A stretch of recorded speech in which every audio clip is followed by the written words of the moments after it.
पंचायत में आपके साथ है।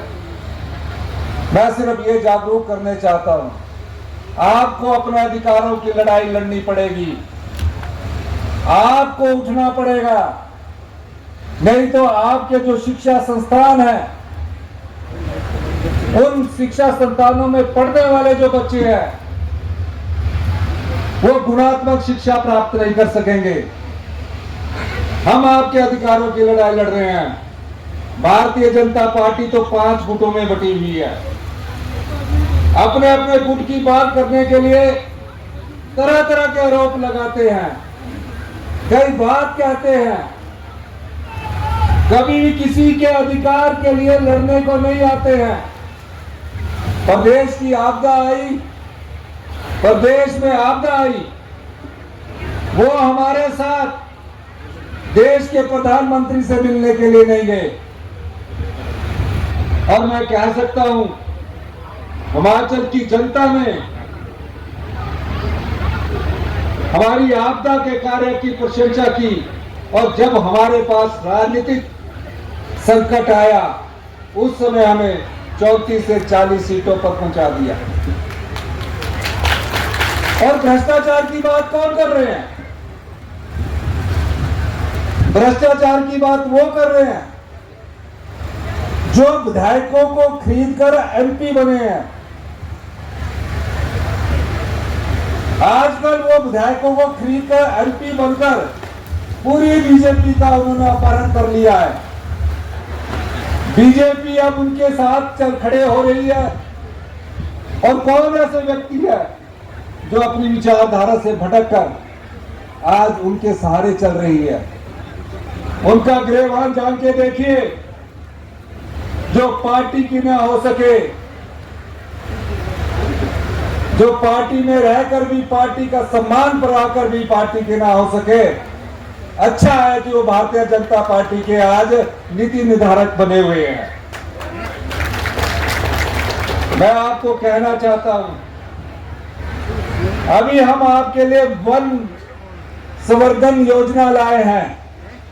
जितनी महिला मंडल है, आप अगर 1 हेक्टेयर यानी कि 13 बीघे में अगर जंगल लगाएंगे और 2 हेक्टेयर यानी कि 25 बीघे में जंगल लगाएंगे, सिर्फ पौधे लगाने के लिए 2,40,000 रुपया आपको पौधे लगाने के लिए मिलेगा। और उसके बाद 100 पौधे आपने लगाए, अगर उसमें से 50 पौधे जीवित हो गए, मतलब उसका संरक्षण आपने ठीक किया, तो अगले वर्ष आपको 1 लाख रुपया उन पौधों को जीवित रखने का मिलेगा। उससे अगले वर्ष भी 1 लाख रुपया आपको मिलेगा। 6,40,000 पौधा रोपण के लिए इस वर्ष एक महिला मंडल, युवा मंडल और स्वयं सहायता समूह को मिलेगा, ताकि हमारे जो जंगल है हरियाली को प्राप्त करें। बारिश आने वाली है, आप काफी देर से हमारी बात सुन रहे थे। मैं सभी दूर दराज के क्षेत्रों से आए तीर्थन वैली की इसमें आपसे सिर्फ ये अनुरोध करना चाहता हूं। मैंने कई बार कहा है कि हम सत्ता में सत्ता सुख के लिए नहीं आए हैं, हम व्यवस्था परिवर्तन करने के लिए आए हैं। और आज मुझे खुशी हुई जब दूध उत्पादक दूर से हाथ उठाकर अपना बैनर दिखा रहे थे और कह रहे थे कि हमारी भी आवाज सुनने वाली कोई सरकार आई है। किसको लाभ हो रहा है? किसको लाभ हो रहा है? गांव के किसान को लाभ हो रहा है। गांव का किसान किसी पार्टी से जुड़ा हुआ नहीं है, वो सिर्फ जो मेहनत करता है, जो दिन रात ये कोशिश करता है कि मेरे भी आर्थिक समृद्धि आए और मुझे उसका उचित मूल्य मिले, हमारी सरकार ने वो आप लोगों के लिए किया है। फटाफट दौड़कर हेल्थ सेक्टर के पास जाते हो, सोचते हो कि मेरी बीमारी बिल्कुल ठीक हो जाएगी। डॉक्टर आपको देखता है, पेन किलर देता है या एंटी एलर्जी दवाई देता है, सोचता कि ठीक हो जाएंगे। जिनको तो रूटीन का जुकाम होता है वो तो ठीक हो जाते हैं, कई लोग क्या होते हैं गांव के, आप जैसे हमारे जैसे परिवारों के लोग, वो अपनी बीमारी को दबाते रहते हैं और जब उसका पता लगता है तो बीमारी बढ़ जाती है। लेकिन हमारे पास हॉस्पिटल्स में किस प्रकार के इंस्ट्रूमेंट्स है। शिमला सबसे बड़ा हॉस्पिटल है, उसमें 20 साल पुरानी एमआरआई लगी है। तो आपके जो जोनल हॉस्पिटल है, डिस्ट्रिक्ट हॉस्पिटल है, उसका क्या हाल होगा। हम इसमें भी बदलाव करने जा रहे हैं और हम बदलाव करने जा रहे हैं कि जो टेक्नोलॉजी एम्स दिल्ली में मिलती हो, वो कम से कम हमारे आईजीएमसी, नेर चौक, टांडा, हमीरपुर मेडिकल कॉलेज में उपलब्ध हो, जोनल हॉस्पिटल में उपलब्ध हो। कुल्लू का जोनल हॉस्पिटल है, माननीय सुंदर सिंह ठाकुर जी ने कहा है, उसमें भी हमने कुल्लू हॉस्पिटल में हाई एंड मेडिकल टेक्नोलॉजी लाने की दिशा में कदम बढ़ाए हैं। लेकिन होता गया राजनीति में,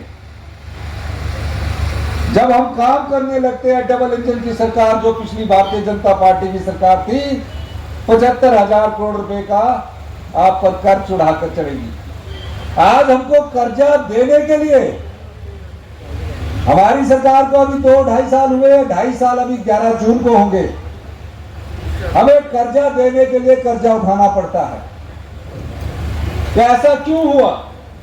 ऐसा इसलिए हुआ, जो पिछली सरकारें थी वो राजनीतिक लाभ के लिए काम करती थी। हम आपके लिए, विधवा बहनों के लिए योजना लेकर आए। वो विधवा बहनों की योजनाएं क्या है? जो विधवा बहन, अगर उसके बच्चे डॉक्टरी कर रहे हैं, इंजीनियरिंग कर रहे हैं, हिमाचल प्रदेश की सरकार उनका पूरा शिक्षा का खर्च उठाएगी।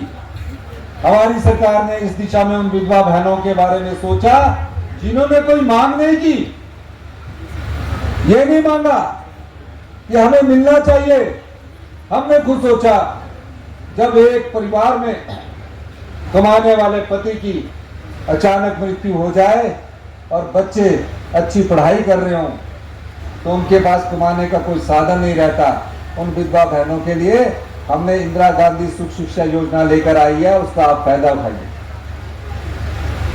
मैं ये भी कहना चाहता हूं, भारतीय जनता पार्टी के लोग बार बार हमें कई बार कहते हैं कि 1500 कब मिलेंगे,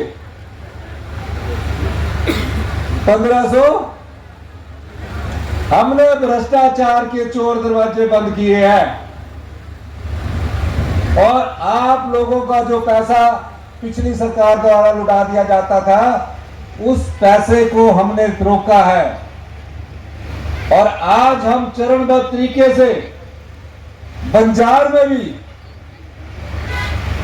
एक 12 पंचायतों के जो एरिया है, अभी उसमें 1500 रुपया, आज 3 किस्तें 4500 की आपको देने जा रहे हैं। ये बंजार का पहला चरण है, इसके और चरण भी आएंगे। जितनी बंजार की बहनें और रह गई है, वो पैसा भी आपको मिलेगा। कैसे मिलेगा? क्योंकि हम आपके संरक्षण के रूप में आए हैं। ना प्रदेश को लुटने देंगे, ना लुटाएंगे, और भ्रष्टाचार के चोर दरवाजे बंद करके ये जो जनता की संपदा है, इसको आप में देंगे, आप में बांटेंगे। मैं दिल्ली गया हुआ था, मैं आपके अधिकारों की मांग के लिए दिल्ली गया था। कहा दिल्ली और हरियाणा सरकार पानी चाहती है। हमने कहा हम आपको पानी देंगे, इसमें कोई दो राय नहीं, हम आपको पानी देंगे, आप हमारे भाई हैं। लेकिन 14 साल से बीबीएमबी का जो एरियर है, जिसमें हरियाणा भी अड़ंगे अड़ा रहा है, पंजाब भी अड़ंगे अड़ा रहा है, हमने कहा हरियाणा को 50% पानी किसाऊ बांध से मिलेगा। आप पहले हाई कोर्ट सुप्रीम कोर्ट में जो सुप्रीम कोर्ट का फैसला आया है, जिसमें सुप्रीम कोर्ट ने हिमाचल को हक दिया है कि जो एरियर का पैसा है उसको मिलना चाहिए, आप उसका एफिडेविट सुप्रीम कोर्ट में जमा करवाइए, तब हम आपको आने किसाऊ बांध पर आगे बढ़ेंगे। ये सरकार की लगनशीलता है।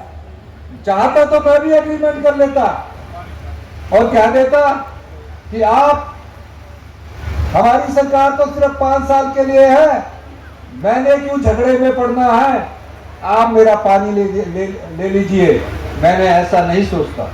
मैं पूरे हिमाचल प्रदेश को जब से मैं मुख्यमंत्री बना हूं अपने परिवार की तरह सोचता हूं, प्रत्येक कार्य अपने परिवार की तरह करता हूं।